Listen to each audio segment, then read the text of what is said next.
Hello everyone. हम पढ़ रहे हैं कक्षा आठ गणित। मैं हूं आपका दोस्त सत्यम नायक। आइए प्रश्नावली 4.5 का प्रश्न दूसरा हम हल करते हैं इस वीडियो में। हमें क्या करना है, एक समचतुर्भुज की रचना करनी है और हमें उसके दो विकर्णों की माप दी गई है। एक है 5.2 सेंटीमीटर और एक है आपके 6.4 सेंटीमीटर।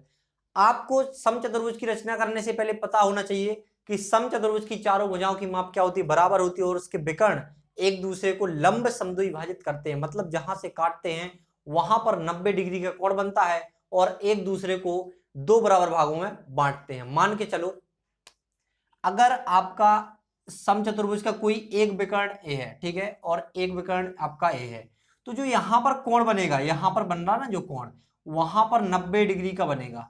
देखो यहां पर जहां पर काट रहा वहां पर अगर एक तरफ का यहां पर आप कोण मान नापेंगे तो 90 डिग्री का बनेगा, मतलब समकोण बनता है।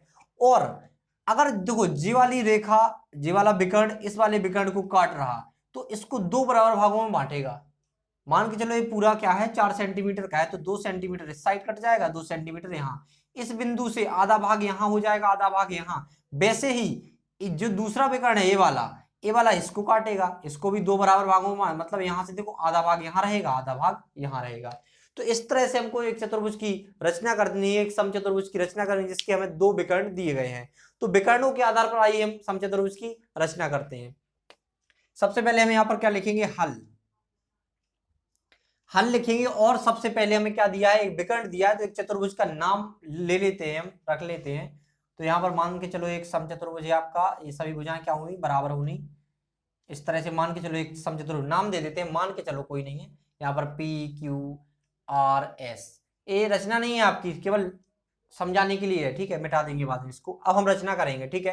तो हमें जो पी आर इसका माप दिया है कितना, देखो आपको 5.2 मान ले, तो यहाँ मानते हैं मान आप पी आर बराबर 5.2, तो मान के चलना यहाँ पर हम क्या करेंगे, रेखाखंड खींचेंगे 5.2 सेंटीमीटर। ये क्या है, एक विकर्ण है समचतुर्भुज का, ठीक है। तो ये 5.2 सेंटीमीटर का हमने एक रेखाखंड खींचा, यहाँ लिख देते हैं क्या है, 5.2 सेंटीमीटर रेखाखंड है। यहाँ पर नाम देते हैं पी और यहाँ पर आर। इसके बाद हमें पता है कि जो ये वाला हमारा विकर्ण है, इसको जो दूसरा विकर्ण है ये वाला लंब समद्विभाजित करेगा। मतलब हम क्या करते हैं, अभी हमको नापना नहीं है, केवल हम एक 90 डिग्री का चांदा लेकर ये पहले इस रेखा को स्केल से नापेंगे। और हमें पता है अगर ये 5.2 सेंटीमीटर की है तो अगर हम इसको दो बराबर भागों में बांटेंगे कितना होगा, 2.6 सेंटीमीटर। क्या होगा, 2.6 सेंटीमीटर। तो यहां पर मान के चलो कि यहां पर अगर हम यहां पर बीच का पॉइंट ले लेते हैं कि 2.6 पर हम क्या करेंगे, इसको दो बराबर भागों में बांट देंगे। तो 2.6 इस साइड आ जाएगा और 2.6 इस साइड, तो 2.6 सेंटीमीटर यहां पर हो जाएगा और 2.6 सेंटीमीटर यहां पर हो जाएगा, ठीक है। मतलब इस पी आर विकर्ण को जो दूसरा विकर्ण है 2.6 दो बराबर भागों में बांटेगा। तो हम क्या करते हैं, एक यहां पर एक सीधा सीधा एक लंब डाल देते हैं इस बिंदु से होते हुए, जो 90 डिग्री का, आप चांदा लेकर डालना है, यहाँ पर 90 डिग्री का कोण बनेगा, ठीक है, समकोण बनेगा। अगर आप लिखना चाहते हैं यहाँ पर तो लिख सकते हैं, ठीक है। तो यहां लिख देते हैं हम क्या है, पी आर बराबर कितना है आपका 5.2 सेंटीमीटर, ठीक है। इतना आपको पता होना चाहिए पी आर। अब आपको पता है आपने लंब जो डाला है, आपको पता है पी के बाद यहाँ पर क्या होगा, क्यू होगा, यहाँ पर आर है, यहाँ पर एस, ठीक है। इतना पॉइंट हमने मान लिए हैं, कोई दिया नहीं गया था, ठीक है। तो यहां पर जो बिंदु पर हम यहाँ पर काट रहा है, जो दूसरा लंब इसको काट रहा है, इस वाली रेखा को, यहां पर हम नाम देते हैं टी। इसको हम टी नाम दे देते हैं, ठीक है। अगर हमने टी नाम दिया तो एक टी बिंदु मिल गया जो पी आर रेखा का, या पी आर बराबर 5.2 जो एक रेखाखंड है उसका मध्य बिंदु है टी।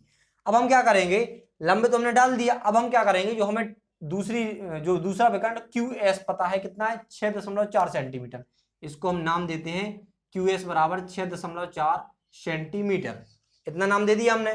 तो इसके बाद हम क्या करेंगे यहाँ पर कि इसको दो बराबर भागों में अगर बांटेंगे तो कितना होगा, 6.4 का दो बराबर भागों में बांटेंगे 3.2 3.2। 6.4 को अगर हम दो बराबर भागों में बांटेंगे तो 3.2 और 3.2 में बटेगा। तो हम क्या करेंगे, एक तो इस बिंदु के टी बिंदु के ऊपर से यहां ले लेंगे 3.2 और 3.2 नीचे। तो लंब तो डला है, तो हम क्या करेंगे, एक चाप लेंगे, प्रकार लेंगे और उसको मापेंगे 3.2।